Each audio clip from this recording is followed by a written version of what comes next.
She looked at me and smiled with a bit of a face, her voice was firm.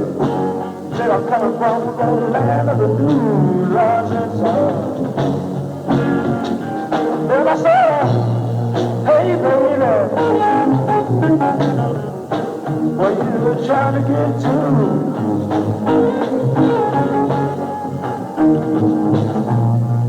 She says, I'm trying to get a place where I can spend a lot of love and peace of mind to you and you alone. Yeah, I said, I'm coming home. Yeah, I'm coming home,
God, I almost didn't make that one.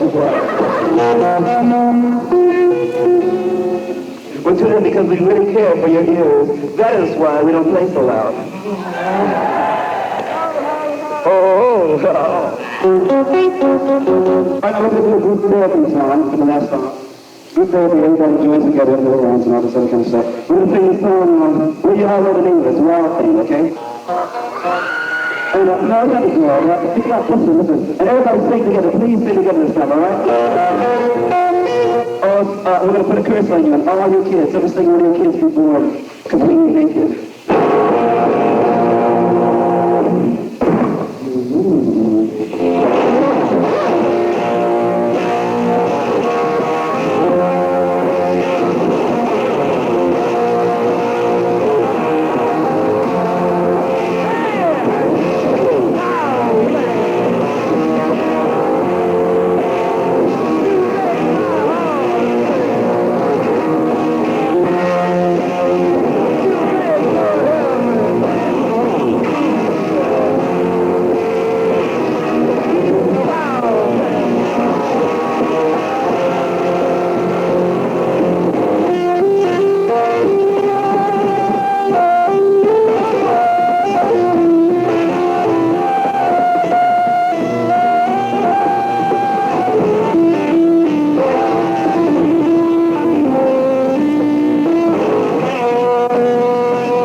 To the one more time again. I love.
I can be. I wish I'd take Monterey out of minds except for beautiful past memories. Because nobody can beat Monterey right now until the next wave of musicians and artists and pop stars come along. Your point of view on the Isle of Wight Festival where you played a few nights ago? The people are really groovy. The people are very groovy. But I really hate to play at night. You know what I mean? Because you can't see them, especially outside. You couldn't see the audience? Not too good. I can't see everybody. And that's how I play off it. First of all, the musicians, and then second of all, the audience. Tell us more, Jimmy, because we have not seen you for very long. And well, what have you been doing? I've been doing like Yogi Bear. I've been hibernating. Which means? It surprised me that they, want us back here again. Why? Because we received a lot of static in New York, a lot of aggravation in New York. Jimmy, your music today, has it changed? Well, most of the time we play like a whole vacuous, a wall of sound, a wall of feeling. That's what we try to get across. You know what I mean? We haven't been sleeping 2 days, you know. But Jimmy, during all this time, when you've not appeared in Europe, what have you been doing in the States? We've been working very hard on other projects, too, Tell us a bit about it, please. Well, I've been doing one, Billy Cox, basically, has been doing a lot of songwriting. You've written songs along with him as well? Well, we're starting to do that now. We're starting to really make good contact with each other. Because we realize how important a friend is in this world. Have you got many of your songs recorded, waiting for release? We have a whole LP. And we have a single called Dolly Dagger. And then the other side of it is Nightbird Flying. Is this single going to be released very soon? Well, I hope so as soon as possible. It's going to be the States first, buddy. Rick Himmett from AFN Berlin was at the super concert held in that city during the past month. Rick has some heavy observations of one of the last 3 public performances done by Hendrix. I think that if we were to pick one word to describe his music, we'd probably have to resort to that rather misused term, heavy. But when applied to this cap, it's the real thing. I'm just going to opine that Jimi Hendrix was a man who had a lot of things to give to the world, and rather than eulogize him, I'm just going to let you listen to the interview that was done the night of September 4th here in Berlin. It was conducted backstage at a place called the Deutschlandhalle. The acoustics aren't very good, so you might want to turn up your radios and listen to this just a little bit louder. Hendrix, I don't know, personal impressions are something that should be put in here perhaps. I've interviewed a lot of people, especially a lot of rock groups, and Jimi Hendrix was a hard man to speak. He was a hard man to draw out into the open.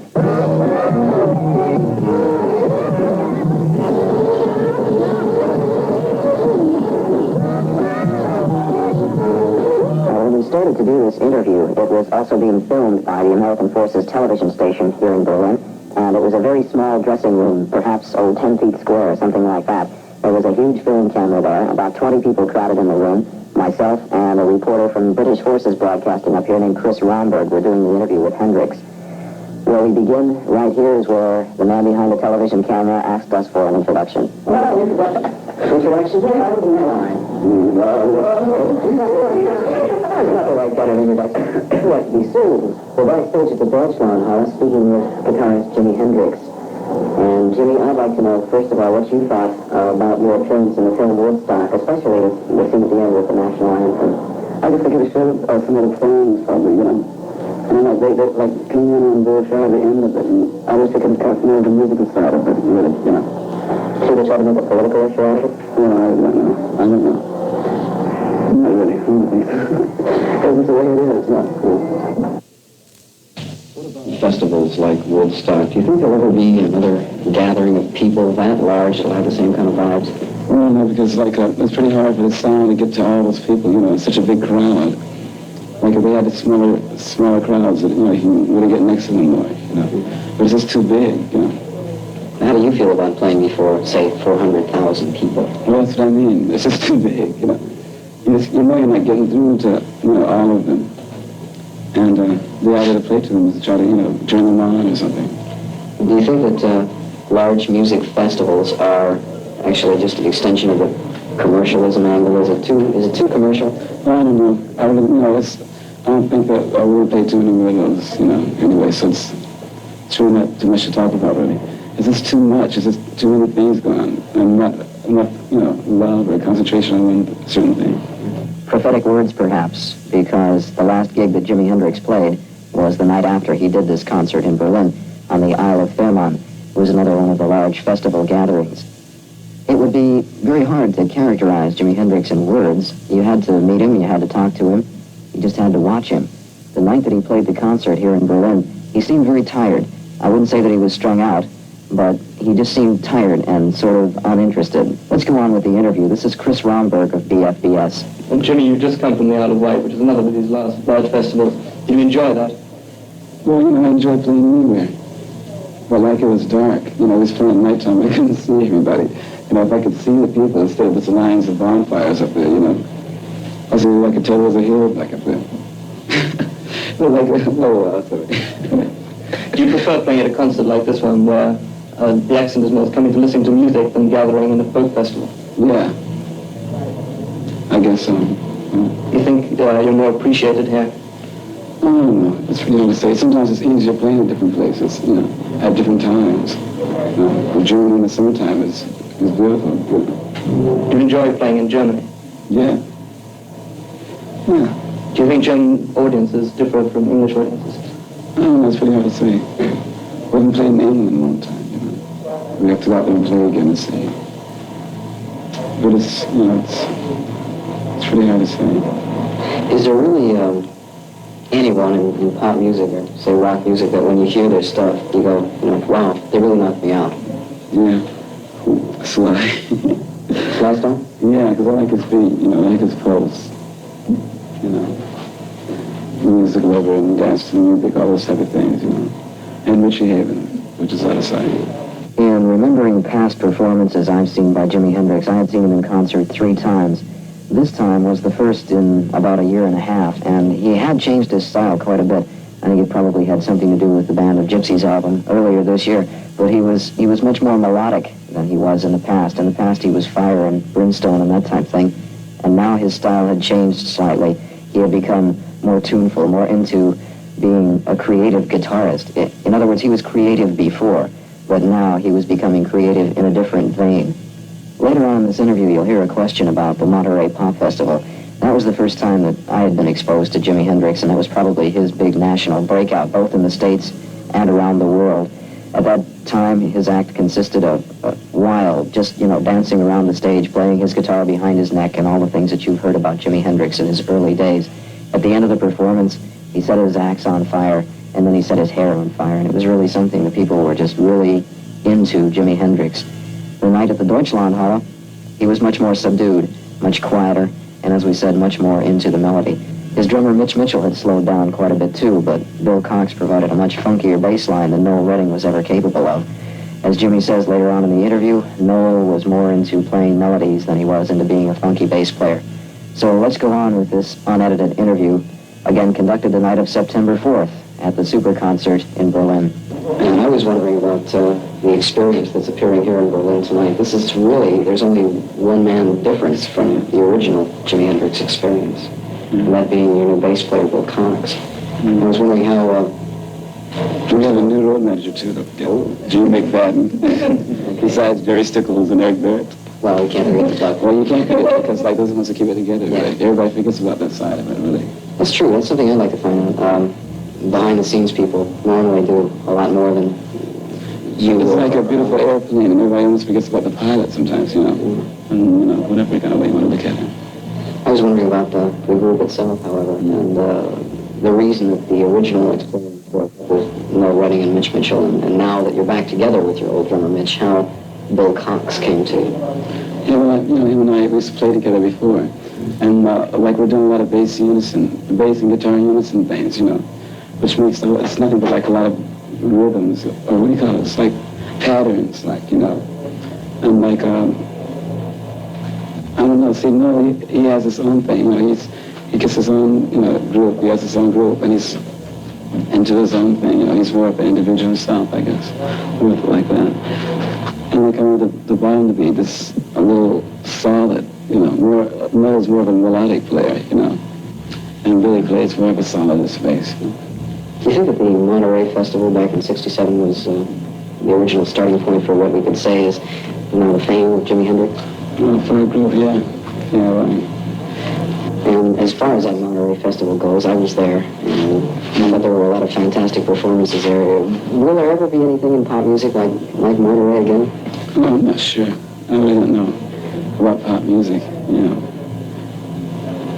No telling, you know. It'd be nice if it was. That's next wave around, or, you know, next time around. That's it. Oh, well, it's too much. How do you feel when you're on tour? How do you feel at the moment? I'm just worried a bit now because, like, I sound a ton bit like a frog.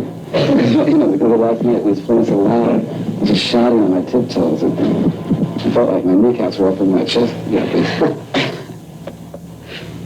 and right now I feel kind of nervous, but I think it'll be all right. Because now we're going to go on and do our real gig, like Rich will be playing drums and playing bass, and I'll be playing guitar. You know, instead of up there screaming. You know. Do you get very worn out? Yeah, there's certain things will charge me in an instant, and I get worn out in an instant too. Other things. Like interviews, maybe? Well, sometimes they're fun, you know. Yeah. Okay. Sometimes they're fun to do, too. Yeah, I wish you would have got that, you know, at a more unnervous time, because like right now we have to go on, so. Like, We understand. At this point, I think some personal business should come up, perhaps, in this interview. I've never been on film, and I've never been on television before. I've done strictly radio and had a very short career at that. And as we said before, this interview was being filmed. Hendrix was nervous about being on film. I was rather nervous. In fact, everybody that was in front of the camera was. And after we had wrapped up what we thought was the end of the interview, there were some rather nervous good nights exchanged. Good night.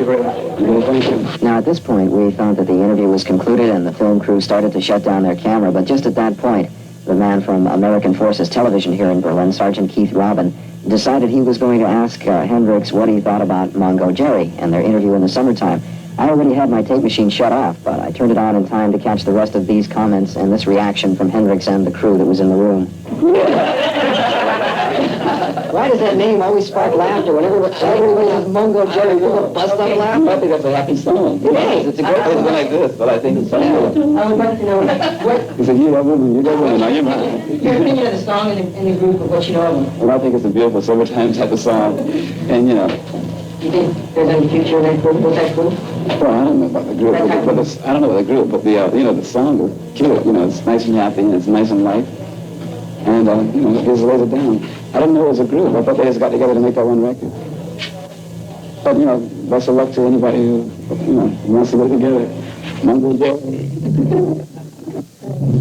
So it was the night of September 4th, going on at the Super Concert here in Berlin.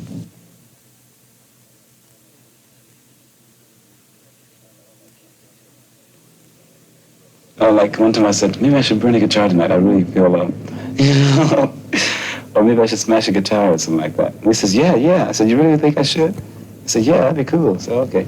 So, like, I'll just work up enough anger as if I could do it, you know. But I believe everybody should have, like, a room where they can get rid of all their, you know, all their releases, where they can do the releases at. So my room was a stage. I just hate to be in one corner. I hate to be put as only a guitar player, or either only as a songwriter, or only as a tap dancer, or something like this. You know, music is getting, you know, or at least it has been getting too heavy, like, you know, almost to the state of unbearable, you know. I have this one little saying, when things get too heavy, just call me helium, the lightest known gas to man. Then you got this other kind of music that's trying to come around. It's not sunshine music necessarily, it's, you know, but it's like a more easier type of thing, with less words, you know, and more meaning to it, you know.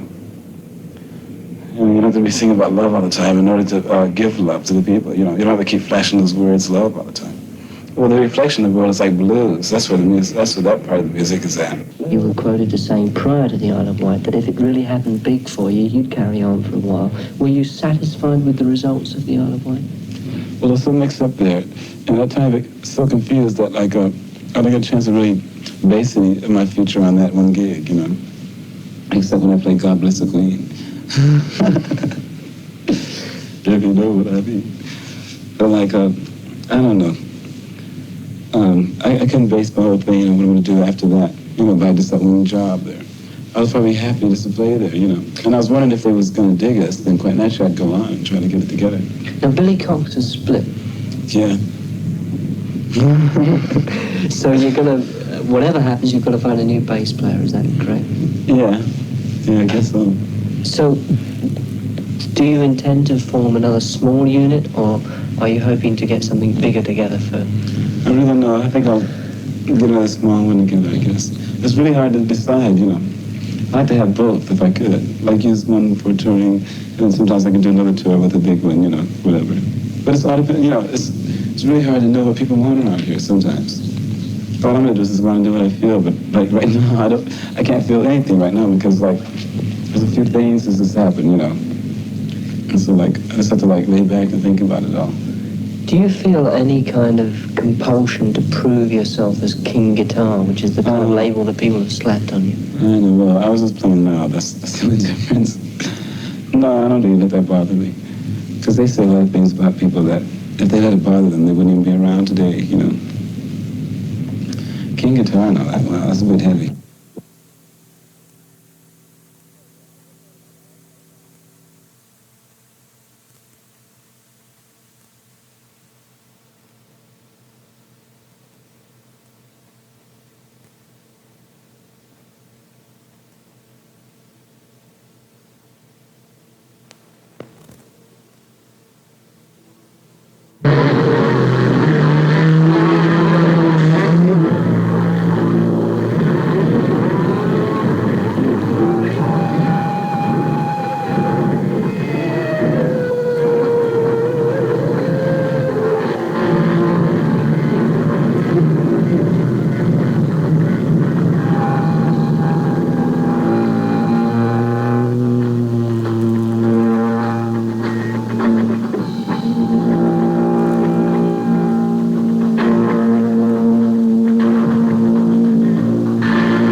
Thank you very much for a wonderful reception. Like I said, it's a pleasure playing in Denmark. We'll have to come back and play. Thank you very much.